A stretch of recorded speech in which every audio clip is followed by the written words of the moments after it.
sports? Why? Why? Why you are doing sports? Oh, I love sport. من عاشق اسپورت عاشق ورزش هستم. خب برای سلامتی Your first priority for doing sports is be fit and have a good health, yeah? Yeah, this is the key of sport. Yeah, and for sport, what you are doing sport? First of all, you want to be fit, yeah? Just watching حرف نزنه؟ بیاد خب در واقع غیر از اینکه دوست دارم سلامت باشم خب لازمه ورزش اسپورت این آدم وجود داشته باشه و خودم دوست دارم سلامت باشم و جزو بازیکن خوب کشور. خب بین ورزش و اقتصاد رابطه‌ای نشون میاد. Actually, is there any relationship between doing sports and finance? It's tough. It's tough. It's very tough to cover all these expenses and tough.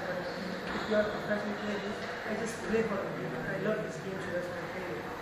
میگه خب خیلی سخته که آدم هم ورزش بکنه هم به مسائل اقتصادی فکر بکنه ولی خب میگه من عاشق ورزش هستم و خب سعی میکنم این دوتا رو با هم یه تعادل و تعامل خاصی بینشون ایجاد کنم. خب ایشون فقط ورزش میکنه برای سلامتیش یا نه در کنارش کارم میکنه یا نه همین ورزش به عنوان کارش.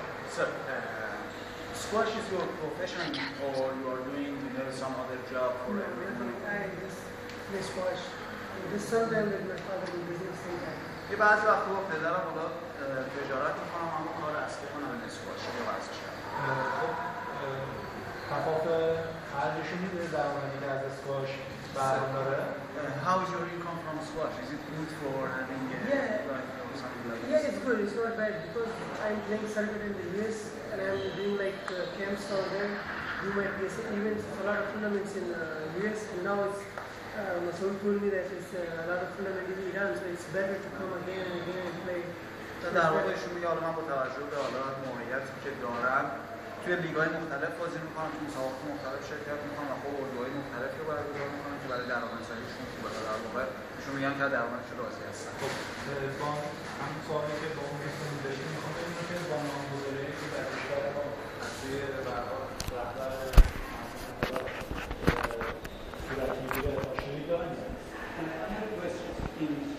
Start of every year in Iran, our government is going to name the year.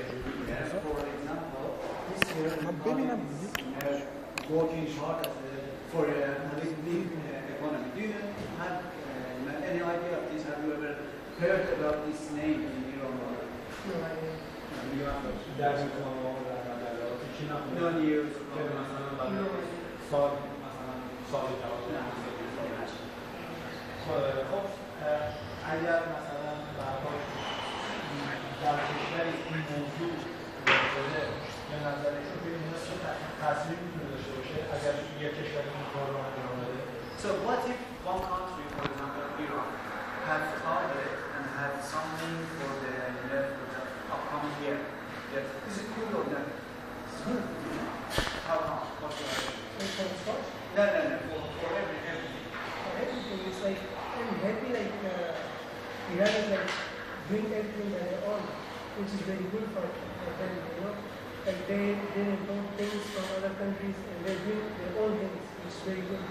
ایشون در واقع میگه من خب یکی از خصوصیت‌های خوبی تو ایران می‌بینم اینه که خودشون ایرانی‌ها صادرات خوبی دارن و در واقع تولیدات خوبی تو داخل دارن و خب این هدف گذاری خودش میشه که به هر خواسته‌ای که دارن برسن و در واقع چیزایی که می‌خوان بتونن بهشون جهت با سلامت باشید تشکر کنید. بعد مسابقه‌شون انجام شد اونا تو آره ایشون بازیشو برد و معاملات کرد بعد از اون با فرمان زمان که ناقص فرمانش مسابقه کرد. خب فکر می‌کنم بعد از اون رو ببرن یا What's your prediction about your evening match?